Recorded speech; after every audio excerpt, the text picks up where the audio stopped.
Welcome to Insights on parashat Dvarim. The first pasuk says, "Elu Dvarim asher diber Moshe et kol Israel be'evi Raden b'midbar ba'arava mol suf ben paran u'ben tofel lavan chatzarot adi zahav." And Rashi tells us that here Moshe Rabbeinu was rebuking Am Yisrael for the sins they committed, and because of the honor of Am Yisrael, that he didn't want to embarrass them, he mentioned only the names of the places where they committed the sin, but not the sin itself. But later on, in Sefer Dvarim, we see that these sins were mentioned clearly.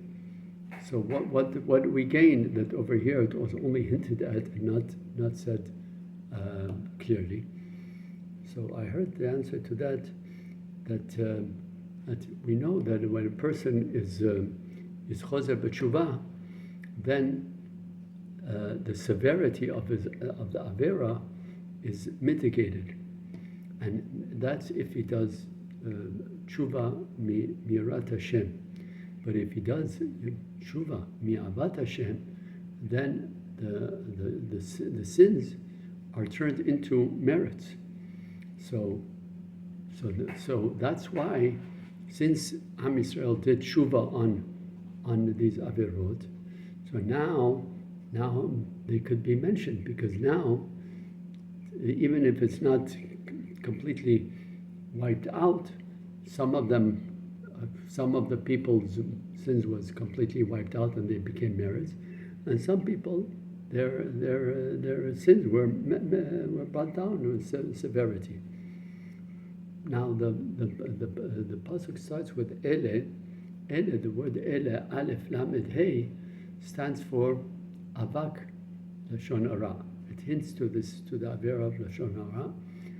And why is that? Because the Gemara in Baba Batra tells us that most people are over gezed, and a few are over, a minority are over sins of arayot, and everybody is over the sin of avak lashon hara. And therefore, we had, in order to remind us to be aware of the sin and to work on it, and that's why the Torah hints to this sin over here. Now, like we said, that the places are hinting to the places mentioned in the pasuk are hinting to the averot done in those places. So in the end of the pasuk, it says chatzerot, and then di zahav. Chatzerot is referring to the avera of, Rashi tells us, is the avera of the adat korah, and di zahav is the avera of the chet ha'egel. And the question is that we know that the chet ha'egel was before the sin of adat korah. So why is it brought after? And why does the pasuk bring it only after the sin of Adat Korah? So Rashi in parashat Yitro, when Hashem gave us the 10 Commandments, He said, "Anochi Hashem Elokecha asher hotzeticha." Right? He says in the singular, not in the plural. It should have said lechora, "Anochi Hashem Elokechem." Also in the second commandment, it says Lo yelecha Elohim. It should have said Lo yelechem Elohim. So acherim, right? So Rashi says that the reason why Hashem did that was to give a chance to Moshe Rabbeinu to come to the defense of Am Yisrael, by saying that these commandments were given to him and not to Klal Yisrael. So this argument held water till the Adat Korah came along. But when they came along and said, Kol ha'eda kedoshim, v'kulanu shamanu anochi Hashem Elokecha v'lo yelecha. So now the avera of the Chet HaEgel came up again, because the argument fell, and that's why the pasuk mentions the Chet HaEgel after the Chet of the Adat Korah. Now, in pasuk 13, the pasuk says like this: Habu lechem anashim chachamim v'novonim yaduim l'shivtechem asimem b'roshechem.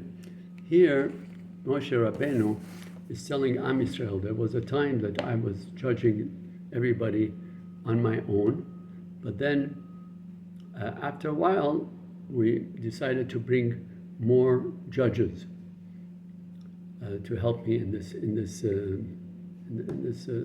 project. So the Torah, it's difficult. Why doesn't Moshe Rabbeinu say that this is from the Eitzah of Yitro? In Parashat Yitro, it says that it was Yitro who gave this advice to bring more judges.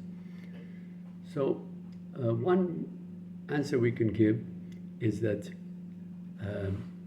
Moshe Rabbeinu did this from a reason of Darkei Shalom, meaning that he didn't want people to resent the fact that before they had personal contact with Moshe Rabbeinu, and then suddenly somebody comes from foreign country, a ger from a foreign country, and through his intervention and advice, now they don't have any more personal contact with Moshe Rabbeinu. They have to go through different people to be judged.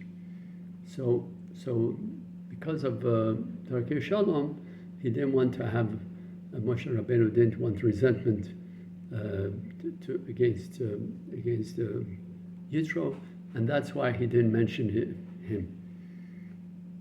Another answer is given by Rabbi Amnon Bezek, and he says that there are some fundamental differences in between the Eitzah that Yitro gave and the plan that Moshe eventually carried out.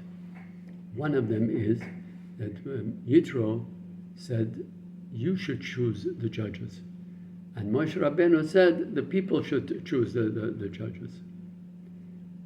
Second was that Yitro said they should be people who are God-fearing and men of truth.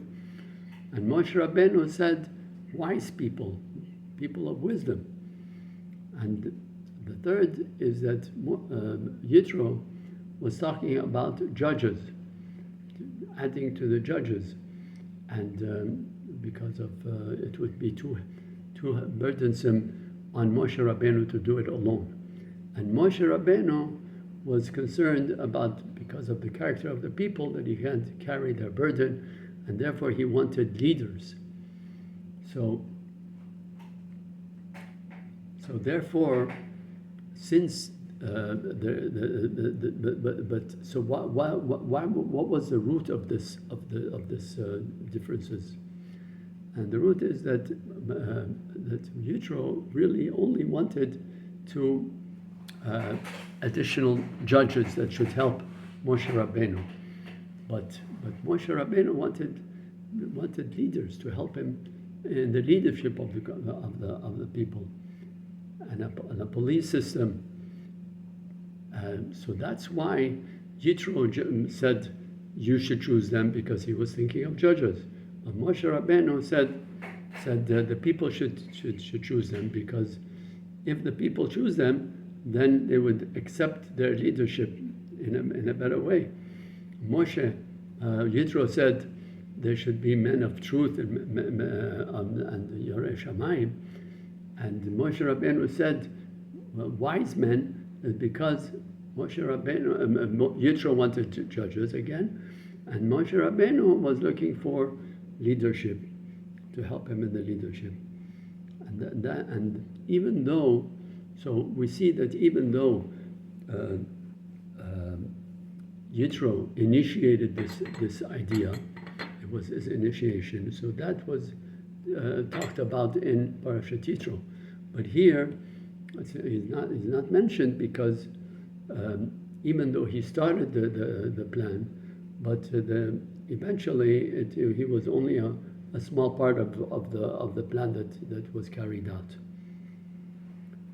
One more thing that we want to talk about is that now we're in the days of mourning for the Beit HaMikdash, and the mourning, the laws of the dinim of mourning for Beit HaMikdash are similar to the ones of personal mourning for a deceased person. But there is one main difference between the two, and that is that we see by personal mourning for a private person, the dinim start chamor and they go to the kal. The first day is very chamor, and then you have to, after 3 days, when people can start coming to visit him, it becomes less chamor and less strict. And after the 7 days, then and even less, and then on the 30 days, it's completely finished. Unless for his mourning for his parents, then it continues. There are some minor details, minor dinim that continue for the whole year. But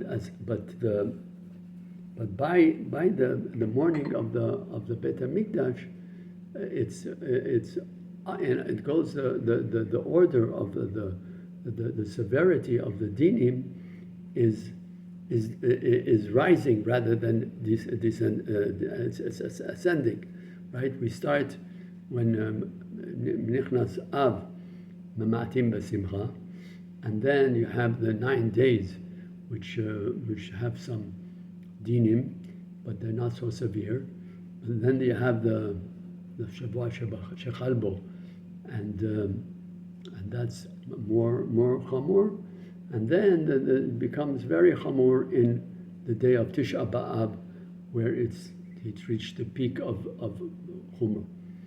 And so, what is the reason? Rav Shlomo Fisher says this in his book, is that the goal of personal mourning is because of the honor of the Met. It's the kavod of the Met. Mashen Ken, by the mourning for the Beit HaMikdash, it's to install a tsar, an internal tsar for the person. So that's why by personal mourning, when it starts, it's more chamor. Why? Because the person just just died now, so a person for sure cannot continue in his daily routine.